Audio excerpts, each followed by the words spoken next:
Meus irmãos, a paz do Senhor Jesus a todos. Estamos juntos mais uma vez, irmãos, para meditarmos na palavra do Senhor.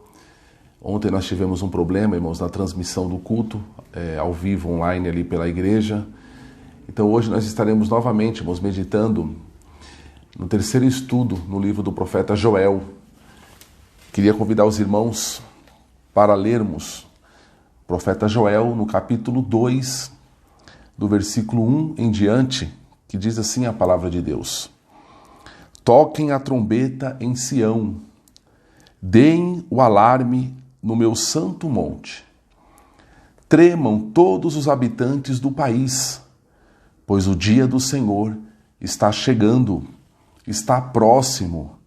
É dia de trevas e de escuridão, dia de nuvens e negridão.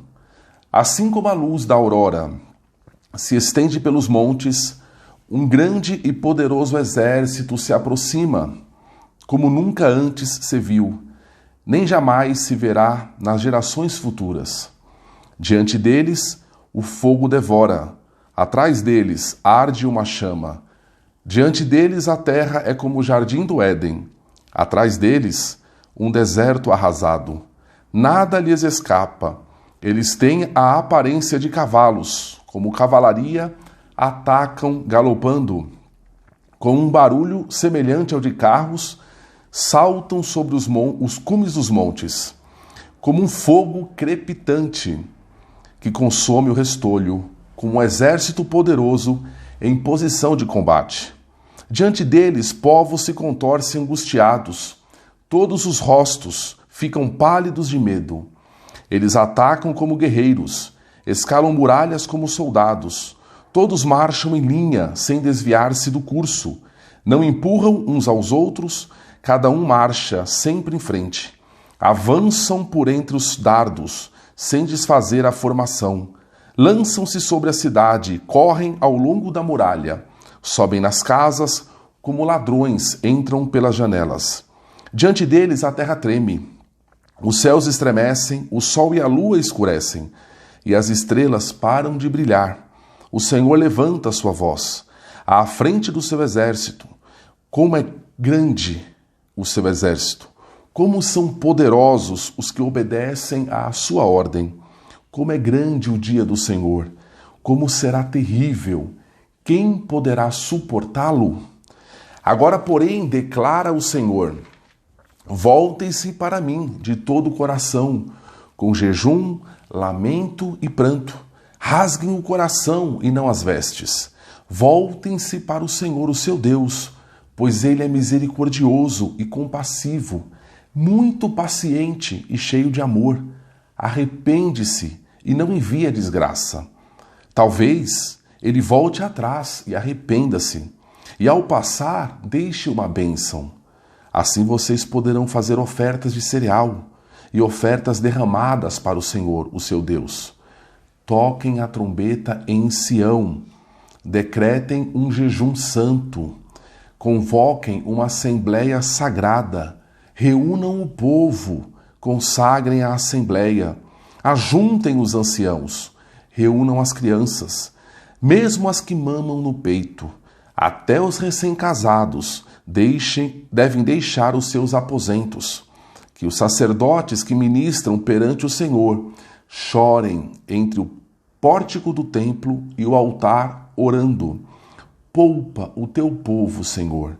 Não faças da tua herança objeto de zombaria e de chacota entre as nações. Porque se haveria de dizer entre os povos: onde está o Deus deles? Amém, irmãos. A leitura que fizemos, Joel capítulo 1, Joel capítulo 2, foi do versículo 1 ao versículo 17.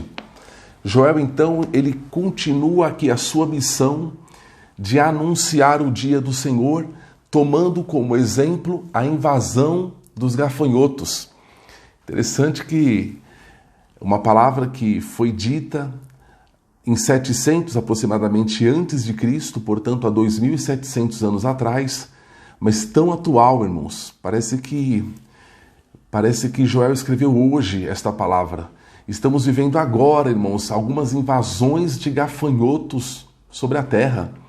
Argentina, no Paquistão, alguns países, irmãos, temendo, irmãos, invasão de gafanhotos que ameaçando destruir, irmãos, as lavouras, as agriculturas, as economias, né, as culturas.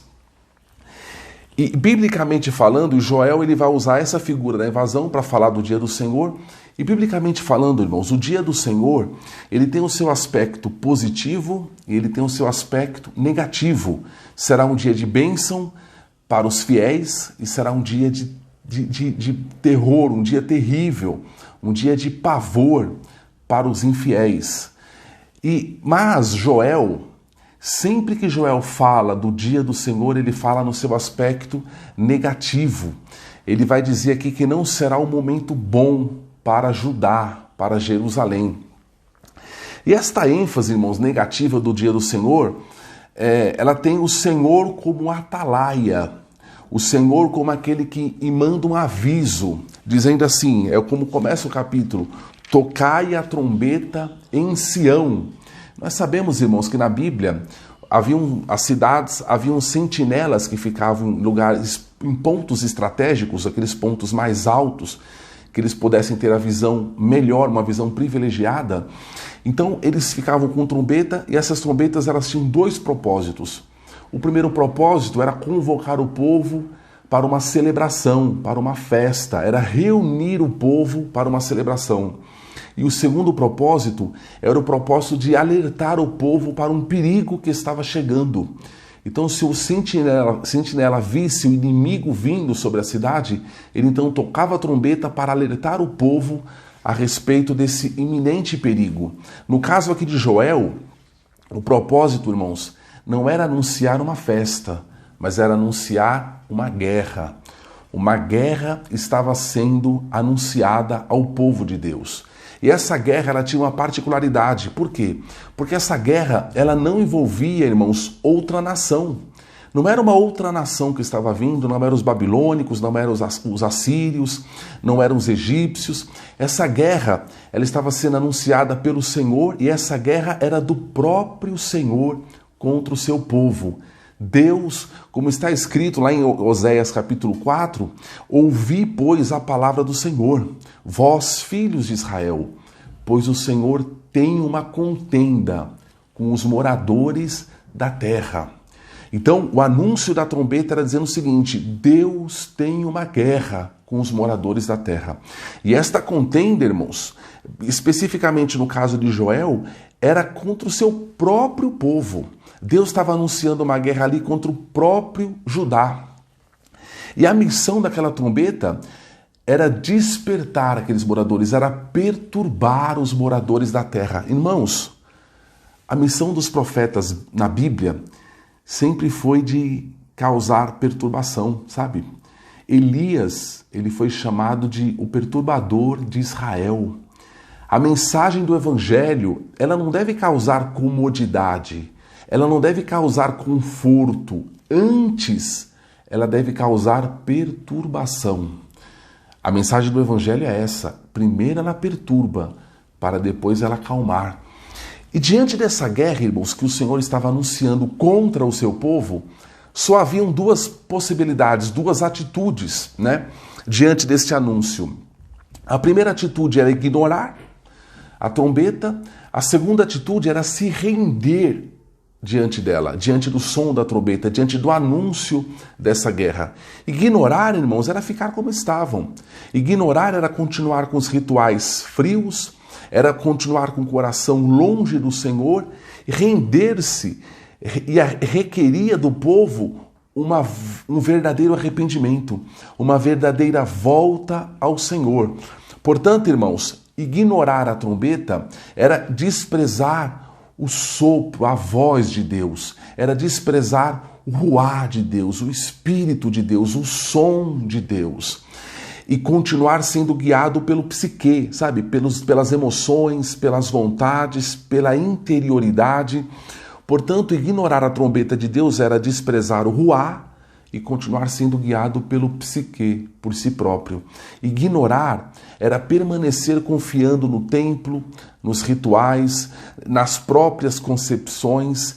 E ignorar ignorando, a guerra estaria mantida. Render-se era o contrário disso. Render-se era pegar o próximo retorno através do arrependimento e voltar-se então ao Senhor.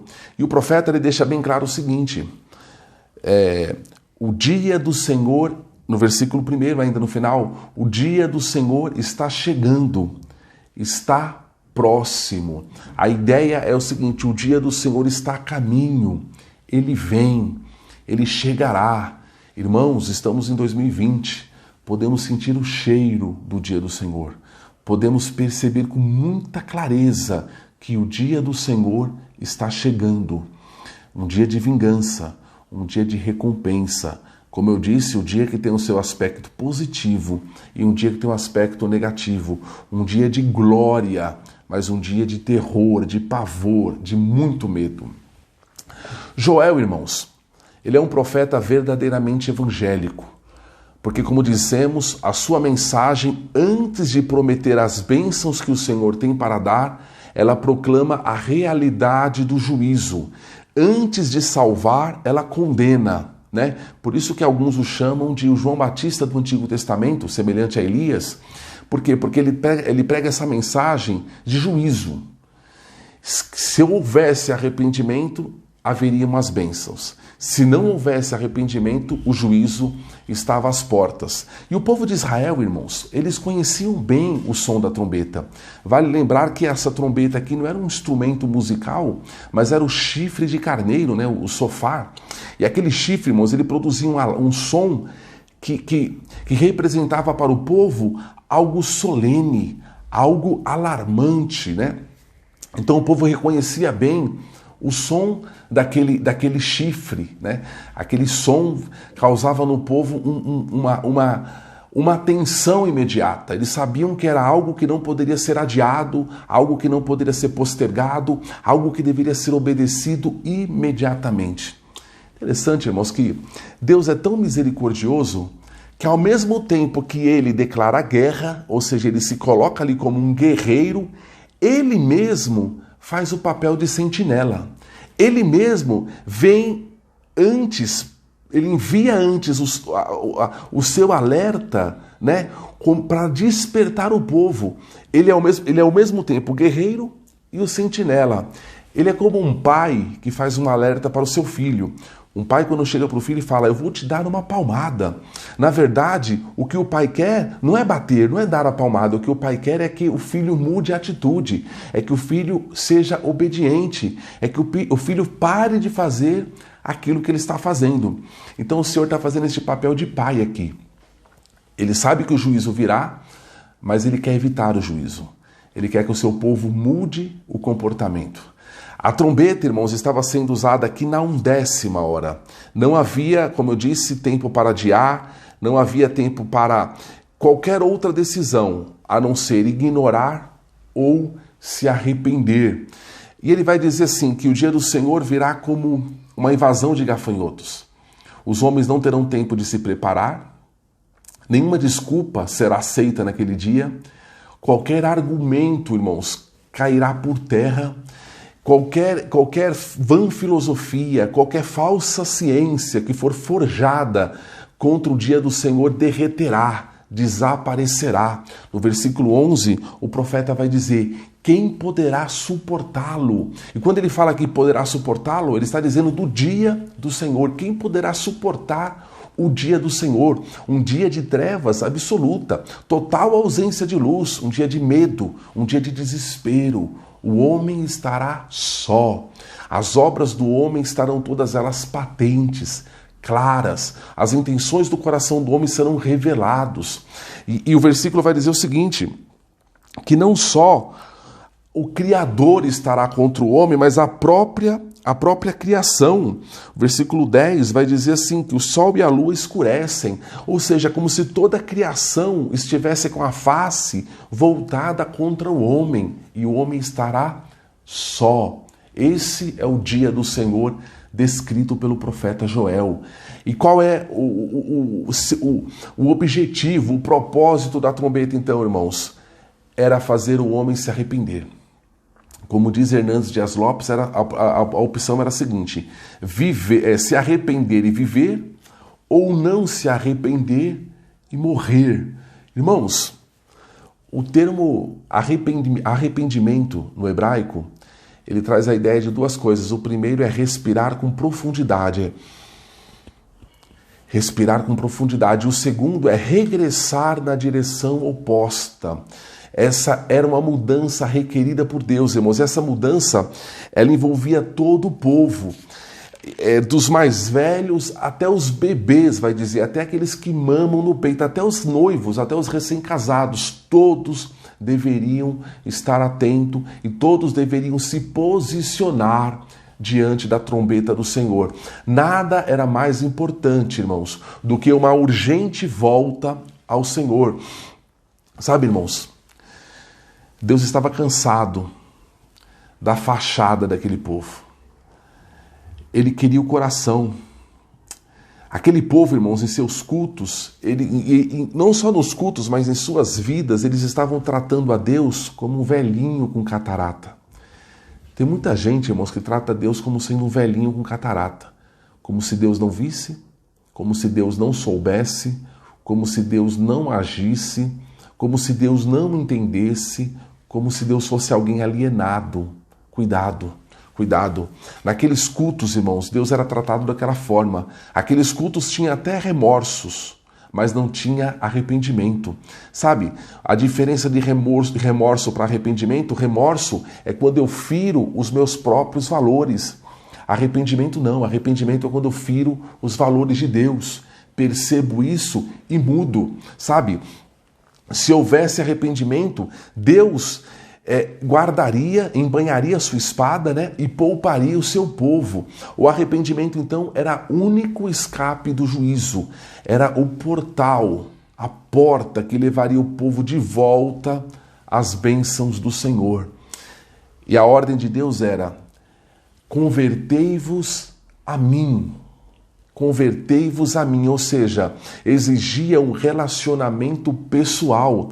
E falávamos ontem, irmãos, que não adiantaria o povo se converter ao templo, se converter aos sacrifícios, se converter aos rituais, se não houvesse uma verdadeira volta ao Senhor. Irmãos, infelizmente, tem muitas pessoas que estão convertidas, irmãos, ao ministério que serve, estão convertidas à placa da igreja.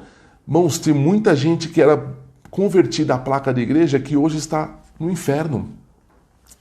Não basta se converter à sua denominação, não basta se converter ao seu pastor. Tem pessoas que se converteram ao pastor, mas nunca se converteram a Deus. Se converteram à sua igreja, mas nunca se converteram ao Senhor. O que o Senhor está dizendo aqui para este povo é o seguinte: convertei-vos a mim. É um relacionamento pessoal com Ele. É só isso, irmãos, que pode nos livrar do juízo que está por vir. Aquele povo, irmão, semelhante à geração nossa, semelhante à geração atual, aquele povo precisava de uma mudança profunda na sua vida espiritual. Aquele povo precisava que o seu caráter fosse transformado pela palavra de Deus. Sabe, acredito, irmãos, que a nossa geração hoje, ela seja ainda mais superficial, irmãos, que a geração de Joel. Um povo que só busca a Deus em seus apertos. Um povo que está na igreja não por amor a Deus, mas está na igreja por conveniência. O povo que tem uma fé utilitarista. Sabe o que é uma fé utilitarista? É quando você propõe a essa pessoa a se envolver com a obra, a se dedicar mais às coisas do Senhor, ela vai te perguntar: o que eu vou ganhar com isso? Que proveito eu vou tirar disso? Ou seja, é uma fé utilitarista, uma fé que não aceita sofrer, uma fé que quer ver vantagem em tudo, né? E nesse processo, irmãos, o povo estava se afastando do Senhor, estava longe do Senhor. E Deus estava mandando uma trombeta, Deus estava mandando um alerta: arrependei-vos, convertei-vos, voltai-vos verdadeiramente a mim. E Deus vai dar algumas dicas de como aquilo poderia ser feito. Esse processo, Deus vai dizer, voltar a Deus como? Com jejum. O jejum tinha um papel fundamental, irmãos, no arrependimento e na conversão daquele povo. O jejum, irmãos, ele nos quebranta. O jejum, ele estabelece as nossas prioridades. pão do céu ou pão da terra. E quando eu falo jejum aqui, eu não falo de regime, eu não falo de greve de fome, não. Eu falo de uma caça, uma caçada a Deus. Buscar a Deus de todo o coração, caçar o Senhor, caçar esse relacionamento com o Senhor. Sabe por que não jejuamos hoje, irmãos, como deveríamos? Porque no fundo, nós achamos que o jejum é desnecessário. No fundo, irmãos, nós achamos que do nosso jeito está bom. Nós achamos que sabemos fazer. Nós achamos que somos competentes o suficiente, irmãos, para levar a vida do nosso jeito. O jejum vem para mostrar para nós não. O jejum vem para nos humilhar. O jejum vem para trazer uma visão correta de nós mesmos. E que mais? Além do jejum, o que Deus vai falar para o povo? O choro. O choro. Voltai-vos a mim com choro, irmãos. O profeta fala de choro. E aí eu pergunto, irmãos, onde estão as nossas lágrimas? Onde estão as lágrimas, irmãos, da igreja de 2020? Como podemos, irmãos, olhar para essa sociedade, para a situação em que a nossa sociedade se encontra e não chorarmos? Porque estamos tão secos, irmãos?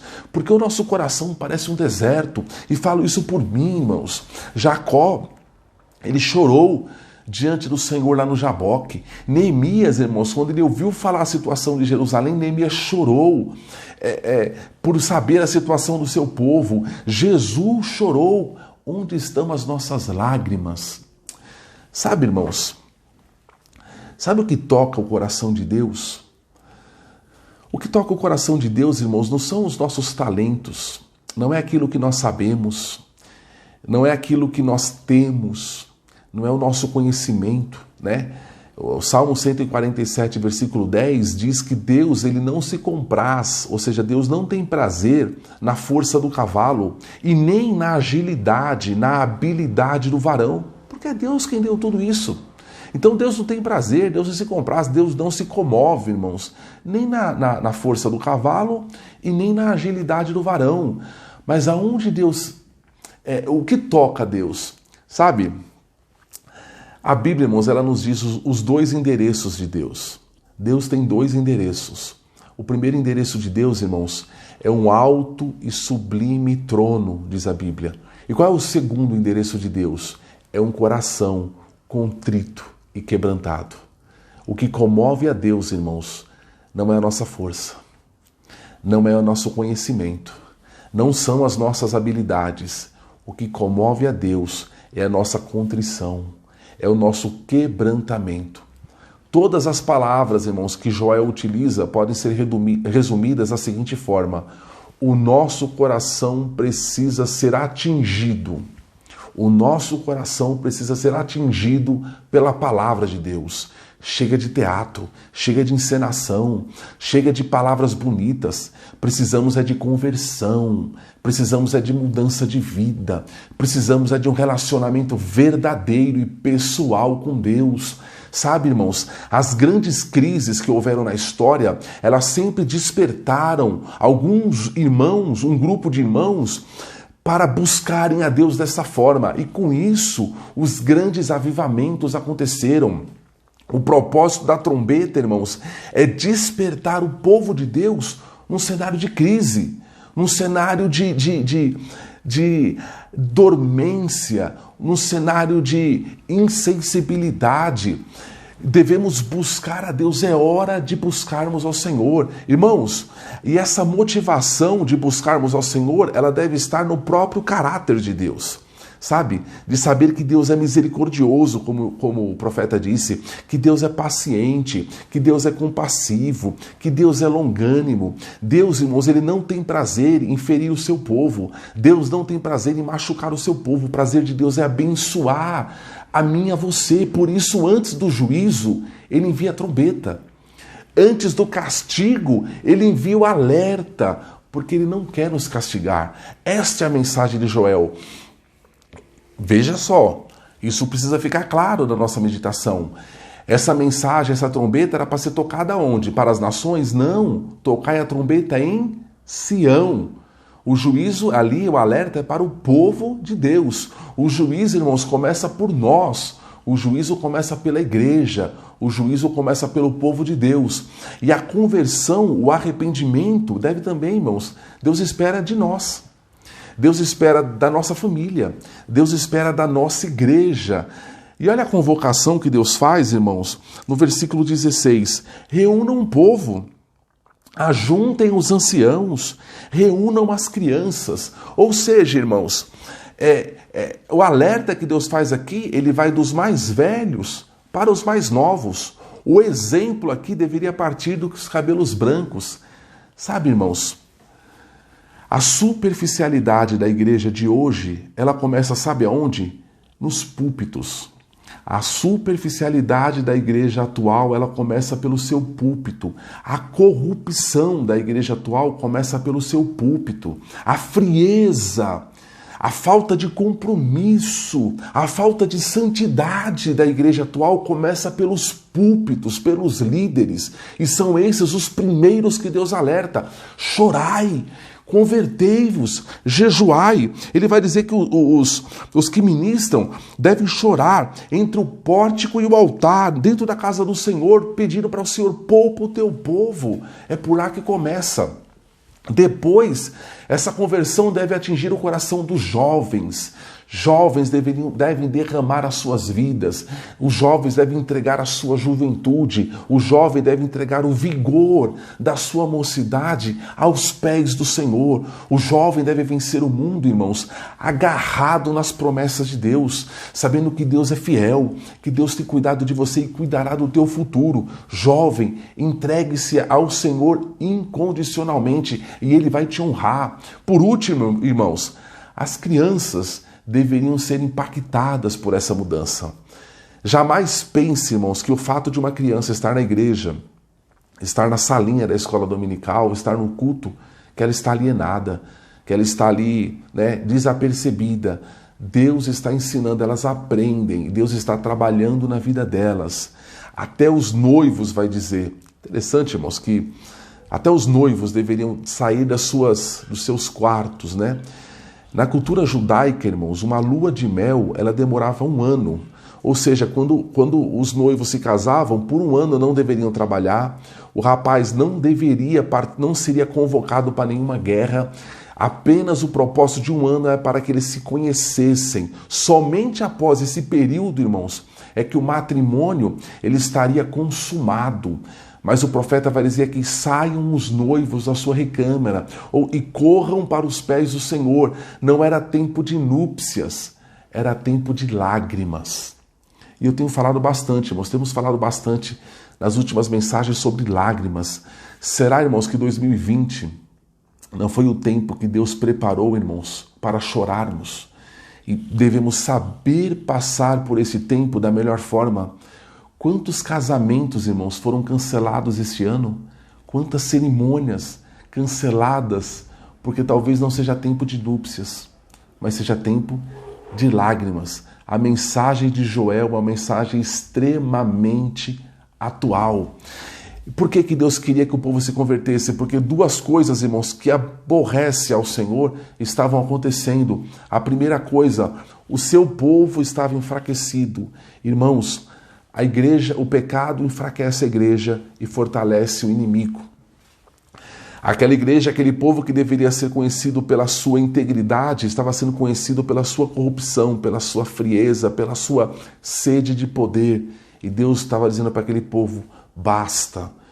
O povo de Deus estava enfraquecido. E a segunda coisa que Deus abomina, irmãos, estava acontecendo: o nome de Deus estava sendo envergonhado. A consequência de uma igreja fraca, irmãos, é o nome de Deus ser blasfemado. Ele vai terminar o texto dizendo assim, no versículo 17: porque se haveria de dizer entre os povos, onde está o seu Deus? Ou seja, o nome de Deus estava sendo envergonhado por causa da atitude do povo. Irmãos, para a gente concluir, toda obra que o Espírito Santo de Deus opera em nós, visando nos aperfeiçoar a imagem de Cristo, ela começa com quebrantamento, ela começa com humilhação, ela começa com conversão, ela começa com arrependimento. E nessa guerra, irmãos, que Deus estava declarando ao seu povo, as armas da nossa vitória não são outras senão essas: render-se, arrepender-se, quebrantar-se, chorar, jejuar, converter-se ao Senhor de todo o coração. Este era o propósito da trombeta do Senhor. Portanto, irmãos, tocai a trombeta em Sião, que nós hoje possamos estar alertas, atentos ao som do Espírito Santo de Deus que toca a trombeta no nosso coração. Converta-se ao Senhor. Que Deus te abençoe, que Deus te guarde, que Deus te poupe, que o propósito da trombeta ele tem os seus devidos efeitos no teu coração. Que Deus te abençoe em nome de Jesus. Amém. Oremos ao Senhor. Maravilhoso e grandioso Deus, no nome de Jesus, o teu Filho, Pai, nós te louvamos, Senhor, nós te agradecemos pela tua misericórdia, te agradecemos pela tua paciência, pela tua longanimidade, Senhor, pois o Senhor, ó Deus, antes do juízo, antes do castigo, o Senhor nos manda o alerta, o Senhor nos manda a trombeta, Senhor, e mais uma vez a trombeta do Senhor soou em nossos corações esta noite. Pai Santo, dá-nos lágrimas, dá-nos, Senhor, lágrimas, dá-nos conversão, Senhor. Como disse o profeta, meu Deus, converta-nos e nos converteremos. Ajuda, Pai Celestial, a sermos fiéis a Ti. Meu Deus, ajuda a entendermos o cenário que nós estamos vivendo, Senhor, e guardarmos a Tua palavra, guardarmos as Tuas promessas de forma incondicional. Abençoa o Teu povo, abençoa a Tua igreja, abençoa os púlpitos, ó Deus. Meu Deus, santifica os púlpitos, santifica os obreiros, santifica os pastores, Senhor. Ajuda, meu Deus, a tua igreja de forma geral. Abençoa as famílias, abençoa as crianças, os jovens, abençoa até aqueles que mamam, Senhor. Que a tua graça seja abundantemente derramada. Em nome de Jesus, o teu Filho, ó Deus. Amém, Senhor. Amém. Deus abençoe, irmãos, em nome de Jesus. Amém.